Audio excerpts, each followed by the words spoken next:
Good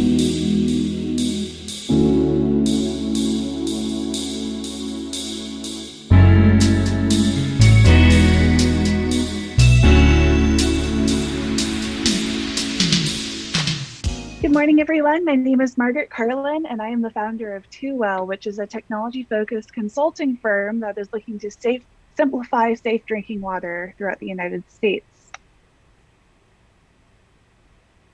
Water supply and water quality are two of the biggest issues of this century, whether it's too little water or too much, or it's legacy contaminants like lead and copper, or newer contaminants like larger algae blooms and public reservoirs. There's a lot to tackle when it comes to managing a water system. Now, these issues with water supply and water quality disproportionately fall on small water systems, which comprise a majority of all water utilities in the United States. When these utilities have water quality violations, they often can't afford to make the necessary improvements because they have been fined for their violations. So one improvement to help small water systems meet regulations and to provide safer water to their customers are two concepts: consolidation and incorporation. Consolidation is the merging of two water systems together, and incorporation is the process of a small water system deciding to become a regulated system. So one example of incorporation is a subdivision with a private well that serves 100 people joining a small water system that serves 5,000 people. Now, the underlying magic of all of this is basically strength in numbers. As you increase the number of connections in a water system, the cost of water service goes down. Now, unfortunately, this process is a huge regulatory burden for small systems. If they can't afford to make fines, they can't afford to make improvements, it can be really expensive to navigate the legal hurdles, the infrastructure hurdles, the engineering hurdles required to merge small systems. So what TooWell is looking to do is to automate the requirements for incorporating or merging small water systems across the United States to improve the quality of water that is being distributed to people all across the country. So we are a web-based platform that allows for people who are in charge of managing water utilities, people who work for city governments or county governments, to make decisions about whether it's okay to merge and it would be a financially viable thing in a way that's intuitive and not bogged down by legal jargon or technical jargon. Based on our customer discovery, one of the most important things is making sure that there are no losers in a water consolidation process or an incorporation process. Basically allowing for people to keep their jobs, allowing for everyone who's a customer to be treated fairly and not be a loser in an acquisition of some sort. So we want to make sure that our toolkit is comprehensive based on these things that water system managers prioritize and want from our service. Further, we want to make sure that our system is going to be customized to different regulations across the country. Every state has their own way of managing things when it comes to permitting for new operations, when it comes to allowing construction, and we want to make sure that we are creating the simplest tool possible for water system managers to make the best decisions for their customer base to provide safe drinking water. Right now, I am the only person working on this project, but we are searching for a diverse team of professionals to help ensure that we're able to have the best product possible. So we are a lot different than the current market where we kind of see a lot of fragmentation. So a lot of the things that I'm talking about today have to do with gaps that are currently present in the regulatory landscape, whether it's at the state level or it's at the federal level. And there are some consulting firms that provide similar services, but none specifically focus on small drinking water systems, the majority of systems in the United States, focus on implementation of plans for mergers and acquisitions. And also, none of them are implementation focused and really focused on helping a water system choose to go along this path to improve their service that they're providing. Because a lot of these firms are more research focused or more case study focused instead of allowing for water systems to be guided through this entire process. So we've made a lot of traction over the course of the Summer Accelerator. We've engaged in extensive customer discovery and research to refine our business plan. Right now, we're not ready to launch because I'm on the job market.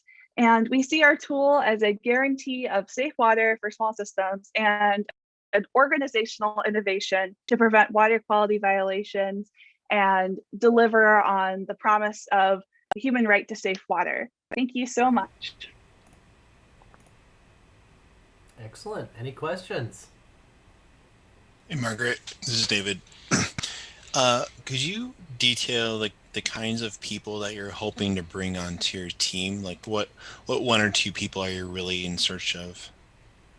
So I think that having someone who is focused on the nitty gritty of what state and federal policies look like when it comes to these sorts of changes in the water industry is very important. So having someone who understands how to work with state and local governments on these kinds of choices is the first kind of person who I want to hire.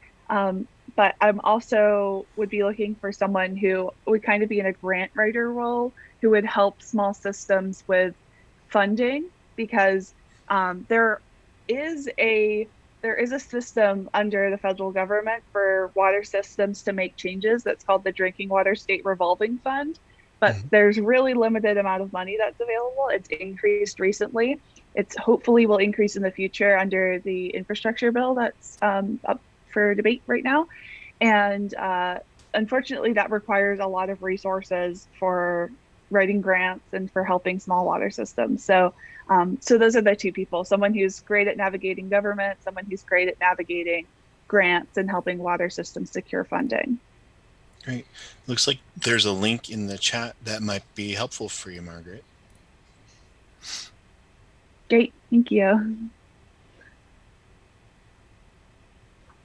So I'm starting school this next year to kind of sort of go down this route a little bit.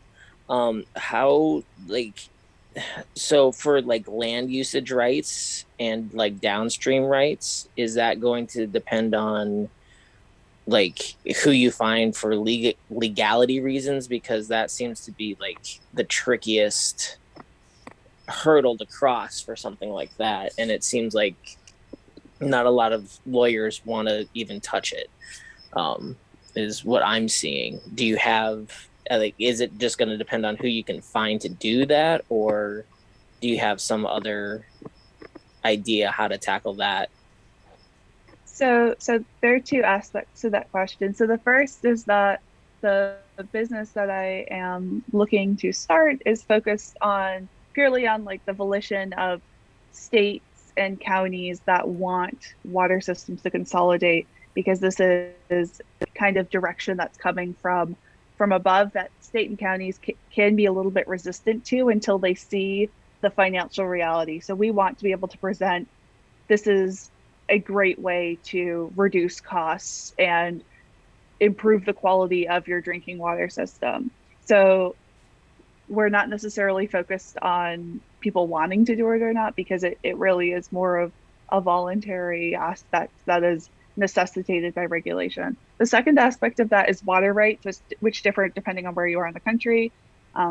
More or less, Western United States, the landscape of water rights is completely different because you own the land that you own the water that's on the land that you own. So that's completely different. So for a water utility, they have permits for being able to pump a certain amount of groundwater or access a certain amount of water from a river to serve as a water supply.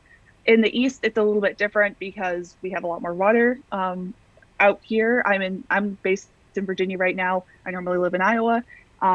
So the way that works is very different. So in terms of the legal landscape, there are a lot more hurdles out west than out east, but there are a lot more water systems out east too, that meet this small requirement. Um, so those are things that I'm not necessarily concerned about right now because of the stage that I am with my venture, because we're not looking to launch. So those are things that are considerations that would be a little bit more important when I am focused on launching.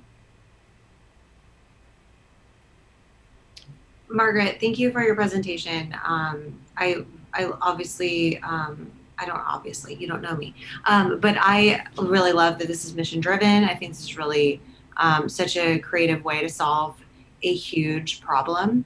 I'm curious about what you've learned from other communities that have done a consolidation like this. You know, like you said, your customer discovery interviews are saying we don't want to see you know, a loser in the merge, which of course makes sense. And so it sounds like perhaps people have seen that happen before. So I was just curious about any like, you know, information that you learned about previous, you know, community experiences with consolidation.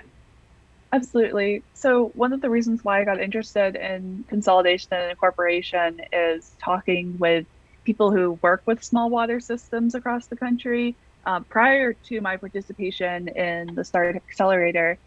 And one of the comments that stuck with me is that some people who work for water utilities, it's been in their family for generations that they've provided the water for a small town, a small community.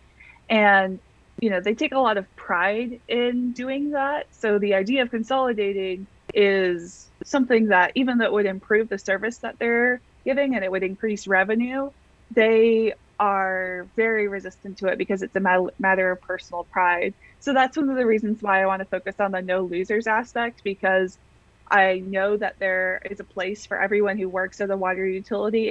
If a water utility merges or is acquired, being able to make sure that there's still a job and there's still a way for people to contribute to providing safe water is important, because the water industry is understaffed anyway. So, you know, not forcing people to have to move to find a job or things like that, or deprive people of like their family business, is something that I want to focus on. The other thing that stuck with me before the program is hearing that some water systems, just because of the nature of like small towns and rural America, like there are some people who won't merge with another town that they're next to because of something like a high school football rivalry or something like that. So being able to kind of overcome that and say, well, it's like we can leave that on the field, like leave that, you know, in school. You know, this is a way that both towns, even if, you know, you are fierce on, you know, the basketball court or the football field, you know, you can both profit from this and make sure that you can continue providing safe water into the future. So being really focused on that message of it really is all about making sure that you're protecting your reputation with your customers and making sure that you're not having violations, which you have to issue a notice of, and then that can become a huge PR disaster for a water system, and also a health disaster in many cases. Plus, you know, being able to see the financial aspect of it is really what I hope that my product elucidates for small water systems.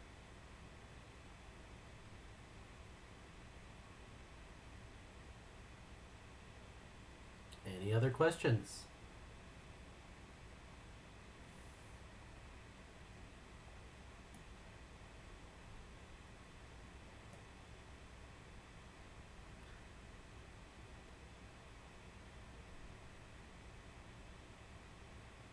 So you were mentioning that you're not planning on launching this yet because you're kind of in a career right now. What, I guess, when would you like to see this launched? What sort of thing will get you to jump to launching this?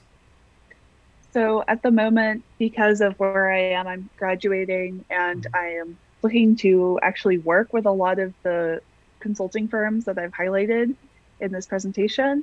I actually see us launching as a partnership with some existing infrastructure that already exists.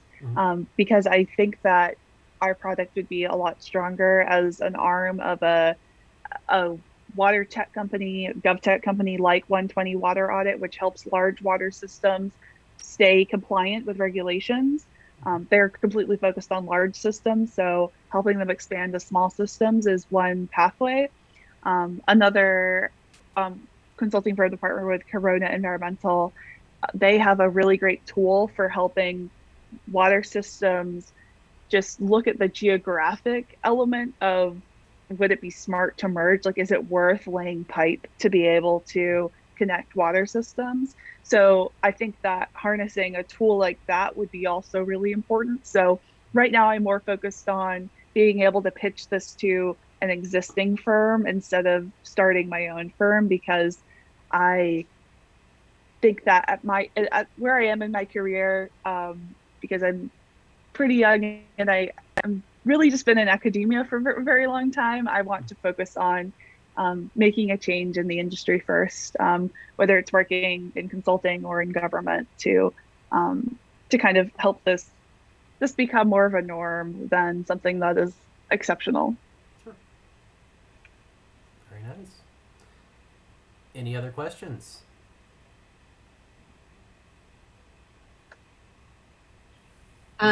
When you said GovTech, my ears perked up because we have a company here called Civic Plus in Manhattan, and I don't know if you've heard of them. I don't think they would necessarily be your entry point, but I'm curious what GovTech companies that you would kind of see this product or this platform aligning with most easily. Yeah, so I mentioned there's a company that's based out of Indianapolis, Indiana, that's called 120 Water Audit, and they are focused on providing a lot of the things that I am interested in providing for really big water systems across the country. So effectively what they do is they are looking at the state of regulations, because there are updates to environmental regulations all the time. And there are always things that the states are working on to regulate more tightly, because states can regulate things more tightly than the federal government.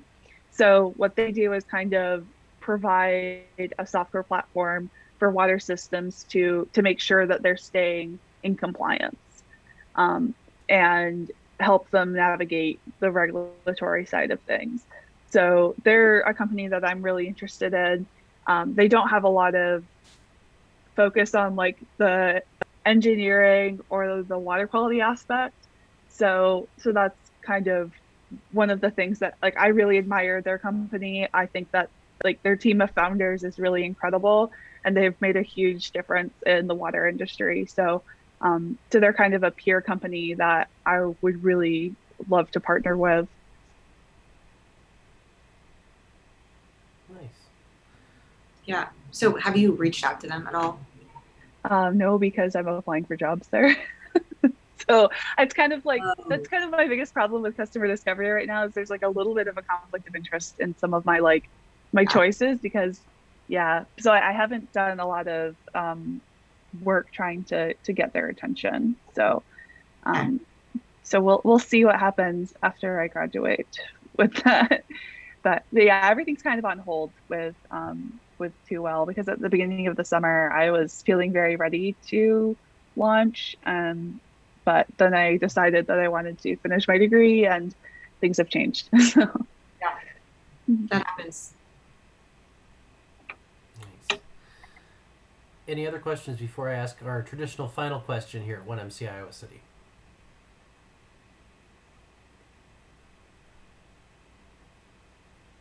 Not hearing any. I will ask the traditional final question. What can we as a community do to help you?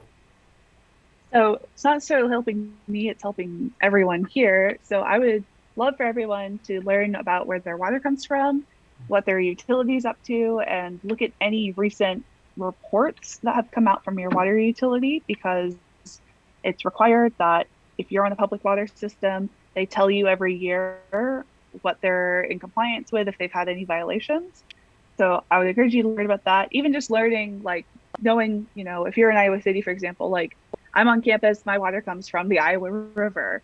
Learning what aquifer your water comes from, it's something that we all should know. But it's something that, it's not taught in schools. Like you don't really learn about it. So I'd love for everyone to learn about that. If you're on a private well, which is what I originally was focused on with my venture is private wells. If you're in the state of Iowa, I would encourage you to check out the Grants to Counties program, which is a program by the Department of Public Health that allows you to get free water testing for your well every year. And they offer reduced costs for other contaminants. So they cover testing for different kinds of bacteria and nitrate. They've recently added arsenic testing, which is a problem in the state of Iowa. So I would encourage you to talk to your local county public health department to be able to learn more about that program if you're on a private well. And if you have any questions about drinking water, my contact information is on the slide. And thank you so much.